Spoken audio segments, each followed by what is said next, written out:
그래서 이번에는 사례를 뭘 보냐면, 여러분, 요 객관적 범위와 시간적 범위가 같이 나온 사례를 하나 보겠습니다. 575페이지. 자, 사례집 575페이지 보세요. 야, 이거, 우리 농사 기출문제인데. 자, 이것도 한번 봅시다.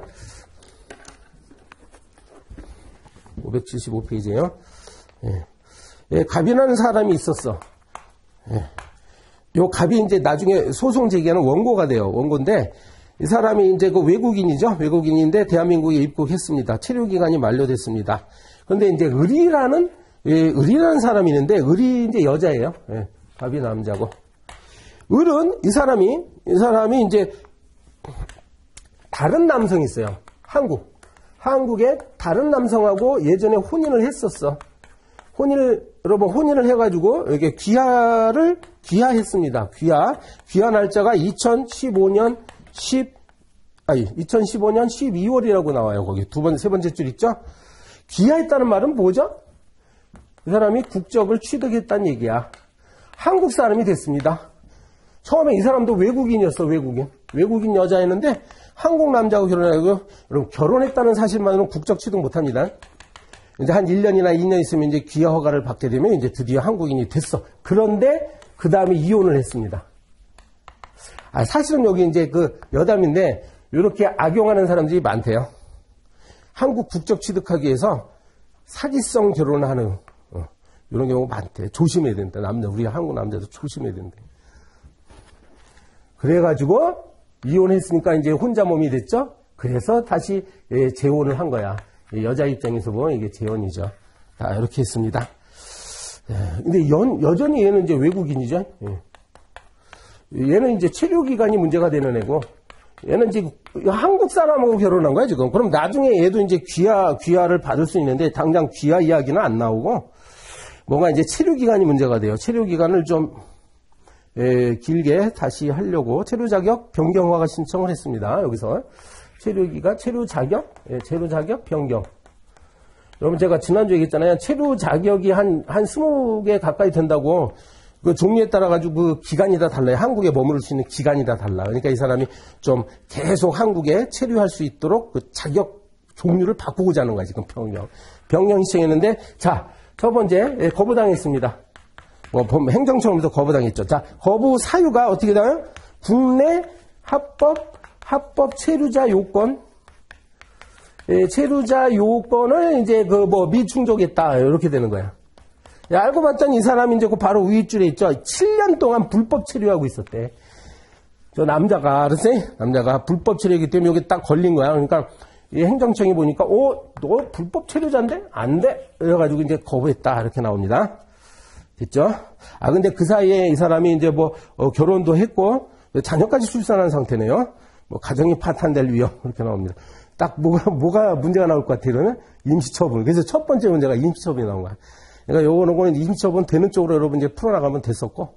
지금 작은 문제 2번 봅니다. 여기에 대해서 이제 거부처분에 대해서 이 사람이 소송을 제가지고 승소 판결이 확정됐습니다. 의견노예 다행히 이겼어요. 이 사람이. 외국인 남자가. 그랬는데 다시 행정청에 다시 거부처분을 했다는 얘기야. 근데 이유를 찾아보세요. 뭐라고 했다고? 그 작은 문제 맨 아래. 그래서 이 배우자 요건 있죠? 이렇게 간단히 쓸게요. 배우자 요건 및 충족. 아마 이제 자기가 결혼을 이유로 이제 체류 자격을 변경 신청했나봐. 나는 한국 여자하고 결혼한 상황이다. 그러니까 좀 연장해달라. 이렇게 신청했더니, 여기 관련 법은요, 배우자가 한국 국적을 취득한 날로부터 3년이 경과해야 되는데, 3년이 경과되지 않았대요.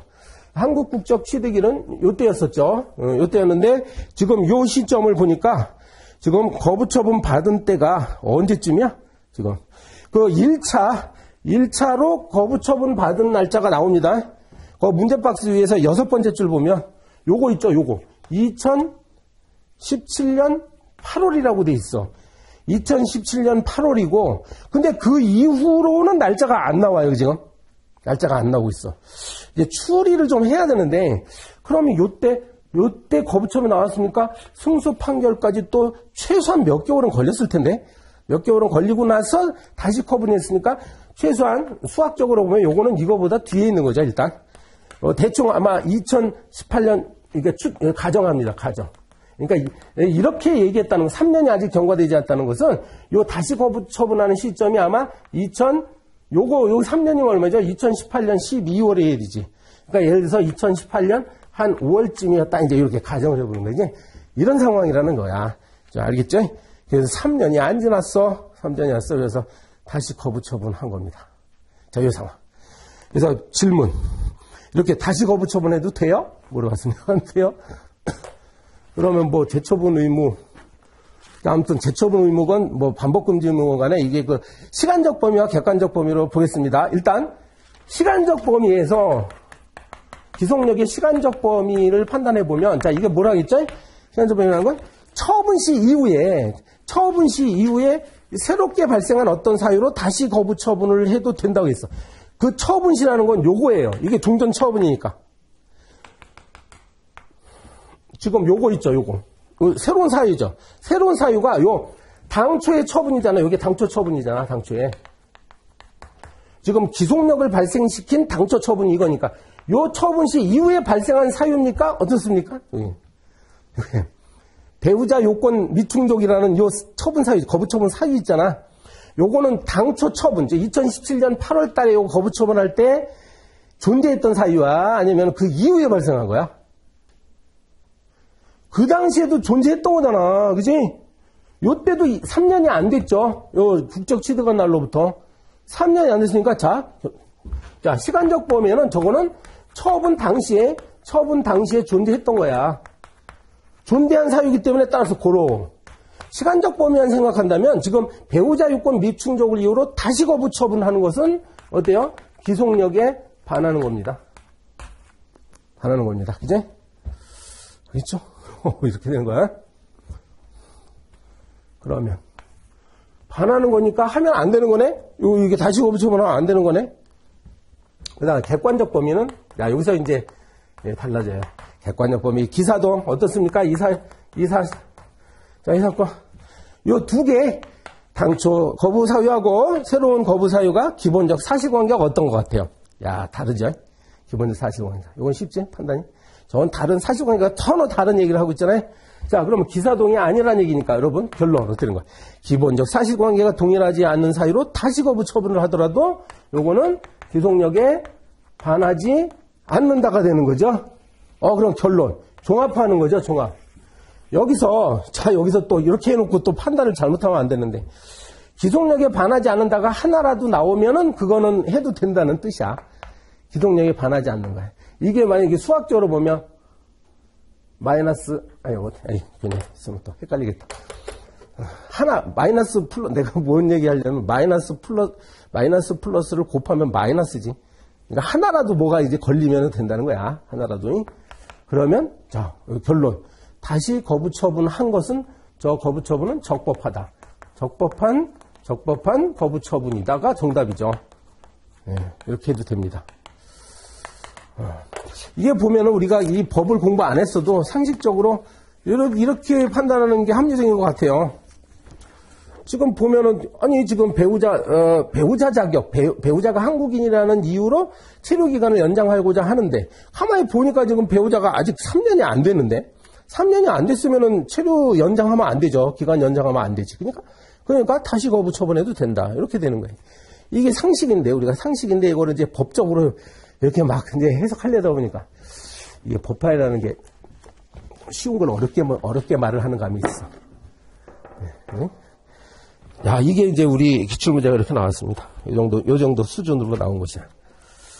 이런 문제가 나왔을 때 그 목차가 어떻게 되는 거예요? 목차가. 예를 들어서 유황한 거니까 보면 그 작은 문제 2번이 이번 교재 580페이지 보면 사례지 580페이지. 문제 제기 한번 볼까요? 문제 제기예요. 당초 거부 사유는 이건데 다시 한 거부 사유는 이거다. 그래서 이 행정처의 행위가 기속력에 반하는지 문제가 된다. 이게 문제 제기죠. 이걸 알기 위해서는 이제 그 해당 요건이 당초 거부 처분시에 존재하는지 시간적 범위 차원에서 그게 문제가 되고, 그 다음에 기본적 사실관계와 동일성이 문제된다. 요 문제 제기는 요 정도까지 쟁점이 좀 확실하게 드러나도록 써줘야 돼요. 써줘야 돼. 이게 어떤 분들은 이게 출제자가 낸 문제를 그대로 여기다가 써버리는데 이 처분이 다시한 거부 처분이 적법한지를 검토하겠다. 이런 거 동어 반복이지. 동어 반복이. 그리고 적법한지를 판단하는 관건이 되는 쟁점을 정확하게 이렇게 써줘야 되는 겁니다. 그래놓고 또 준비된 답안을 이렇게 쓰는 거죠. 기속력. 그래서 설문의 경우는 이제 재처분 의무가 문제가 되는 거예요. 이거는 왜냐하면 신청 사건이기 때문에 신청했다가 거부당한 거니까. 그죠? 이렇게 설문의 경우까지 이렇게 해주는 게 좋아요. 설문의 경우 하나 이렇게 딱 정리를 해주고 그 다음으로 이제 또 뭐 시간적 범위를 살펴보니까 자 582페이지 설문의 경우는 어떻다고? 아까 내가 말씀드린 그 내용이 있습니다. 이렇게 쓰는 거고 중간적 효력 범위는 크게 문제가 안 되고 객관적 효력 범위가 바로 판례 입장을 정확히 써주시고요. 판례. 내가 이번에 개정판 내면서 판례 부분은 밑줄을 처음으로 쳐봤어요. 여러분 이제 가동력이 있게 이제 밑줄 친 건 다 판례입니다. 여러분. 기본적 사실관계가 어떤 의미인지 법률적으로 평가하기 이전에 그 기초적인 구체적인 사실에 처관해 기초적인 사회적 사실관계가 동일한 점 요거 이렇게 딱 쓰고 자 이렇게 하면 돼요. 해석을 해주면 됩니다. 이 사건 적용해가지고.